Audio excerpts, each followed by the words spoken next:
최근 이재명의 단식 중 소변 검사를 본 의사들의 대화가 화제입니다. 가짜 단식에 대한 결정적인 증거가 아니냐는 이야기가 나오고 있습니다. 누가 보아도 이재명이 체포를 피하기 위해 단식을 하는 것이 아니냐는 이야기가 계속 나오는 건데요. 심지어 이재명의 범죄 행위는 징역 36년 또는 무기징역을 선고해야 한다는 검찰의 청구서까지 나온 상태입니다. 일단 이재명의 가짜 단식 이야기는 처음부터 계속 나오는 모습이었습니다.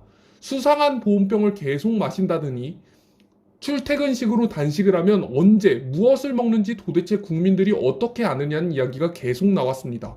하지만 이재명은 끝까지 이게 단식이라면서 진행을 해왔죠. 심지어 이번에 병원으로 실려갈 때도 많은 의심을 받았습니다. 성모병원으로 이송된 뒤 여기서는 응급처치만 받고 20km나 떨어진 녹색병원으로 이송되었죠. 여기서도 전문가들의 의견은 이재명의 건강 상태가 어느 정도 안정적이었기 때문에 병원을 옮길 수 있다는 의견이 나왔습니다. 아주 심각하면 병원을 함부로 옮길 수 없게 하기 때문입니다. 이 녹색병원은 민주당과 인연이 아주 깊은 병원인데요. 그야말로 운동권 전용 병원이라고 봐도 무방합니다. 만약 가짜 단식을 한다면 여기만한 위치가 없겠죠.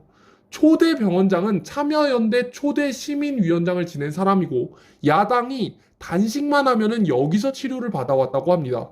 즉 국민의힘 입장에서는 여기에 들어간 것부터도 단식이 진짜인가 의심을 할 수밖에 없다는 겁니다. 좌편향된 사람들이 가는 병원이니까요. 자, 이런 와중에 결국 드디어 의사들의 이야기에서 이재명이 가짜 단식이라는 이야기가 나오게 되는데요. 이 의사들의 폭로가 아주 충격적입니다. 이재명이 병원에 가면서 여러 의료 정보가 흘러나온 겁니다. 바로 케톤 수치가 정상으로 나온 겁니다. 단식을 하게 되면 당연히 이 케톤 수치가 절대 정상일 수가 없습니다. 음식 섭취가 중단이 되면 우리 몸은 자연스럽게 몸속에 축적되어 있는 지방을 태워서 영양분으로 쓰게 되는데 이때 무조건적으로 나오는 물질이 바로 케톤이라는 물질입니다. 그리고 이 케톤은 단 하루만 단식을 해도 기준치를 오버하는 수치가 나옵니다. 그래서 단식을 진짜 했는지 확인할 수 있는 가장 확실한 검증 수단이며 그 수치 여부를 가지고 며칠이나 단식을 했는지 여부까지도 역추적이 가능한 아주 강력한 수단입니다. 그런데 이재명의 케톤은 정상 수치가 나왔다고 합니다. 소변에서 나온 케톤은 어떠려나 잘 드셨네요. 이러한 의사들의 반응까지도 화제였는데요. 의사들은 정상범위네요. 이건 기적인데요. 소변도 못 볼 줄 알았더만 건강하네. 부검하면 위장에서 미처 소화가 덜 된 음식물들이 나올 겁니다. 애들 장염으로 하루만 토하고 못 먹어도 케톤이 나오는데 이상하네요. 의사들이 난리가 났습니다. 아, 혹시나 했는데 역시나 검사는 도대체 왜 한 걸까요? 모르니까 그런가? 의사들은 완벽하게 이재명이 가짜 단식을 한 거라고 의심을 하고 있는 겁니다.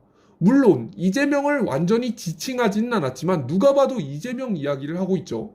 의사들이 이야기하는 것만 봐도 참 논리적으로 답이 나옵니다.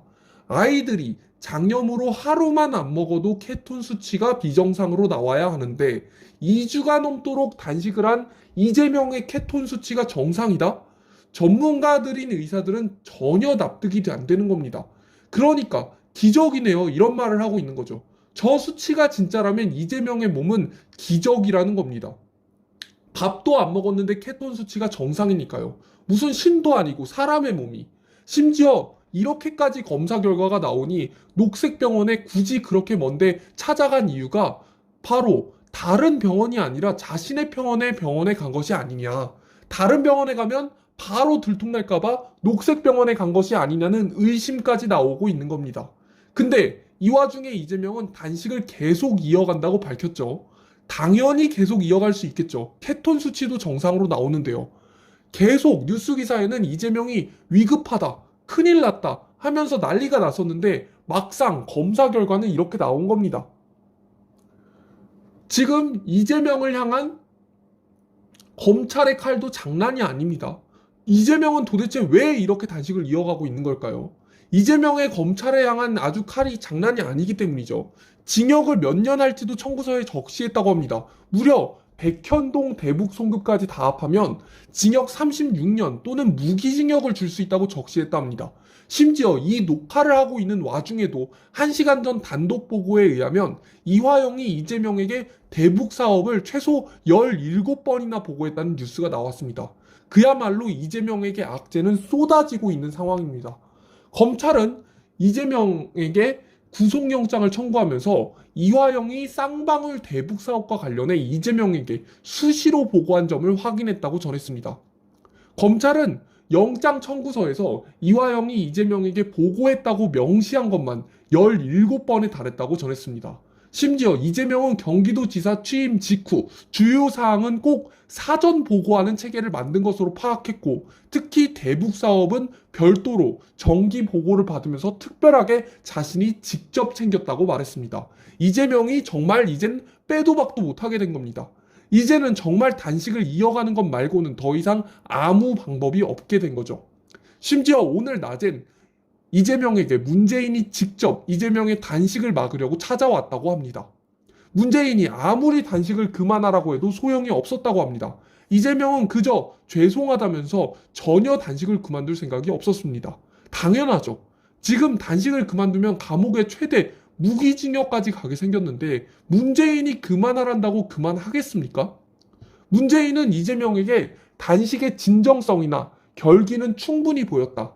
빨리 기운을 차려서 단식 말고 다른 모습으로 싸우는 게 필요하다고 부축했지만 이재명은 전혀 통하지 않았습니다. 문재인은 다시 한번 만류하고 싶다. 이제 그만했으면 좋겠다. 이렇게까지 이야기했지만 이재명은 끝없이 떨어지는 나락 같다면서 절망적인 이야기를 했습니다. 본인의 상황이 정말 절망적이겠죠. 이 단식이 아니면 살아남을 수가 없으니까. 절대 단식을 그만두지 않겠다고 이야기했습니다. 결국 이재명의 가짜 단식은 의사들을 통해 밝혀지고 있고, 심지어 케톤 검사만 모아도 이재명이 굶지 않았다는 의혹은 날로 커지고 있습니다. 아까 이 의사들이 뭐라고 했습니다. 케톤은 하루만 굶어도 나와야 되고 이거는 기적이다. 이재명의 몸 상태는 말이 안 된다. 이런 이야기를 하지 않았습니까? 심지어 검찰이 36년형을 하던가 아니면 무기징역이 나올 거다 이렇게까지 말하고 있는 상황. 즉 영원히 감옥에 가둔다는 카드를 꺼낸 만큼 이재명은 더 이상 물러날 곳도 없어진 겁니다. 어떻게든 단식을 이어가서 무기징역이나 36년형을 피하고 이번 차례만 넘기자는 생각을 하는 것으로 보입니다. 즉 검찰은 결코 이번 차례에 이재명을 봐주지 말고 단식한다는 이유로 봐줘선 절대 안 됩니다. 반드시 이번 기회에 체포하여 청구서에 적힌 대로 36년형 또는 무기징역을 선고해야 합니다. 다행히도 한동훈 장관도 저번에 이야기했죠. 결코 봐줄 생각이 없다. 재벌들처럼 휠체어를 타고 단식을 하고 그런 식으로 한다 한들 결코 잡범들에게 이러한 사례를 남기지 않을 것이다. 단식을 한다고 해서 사법 시스템을 피할 수 있는 사례를 남기지 않을 것이다 라고 한동훈 장관은 강조했습니다.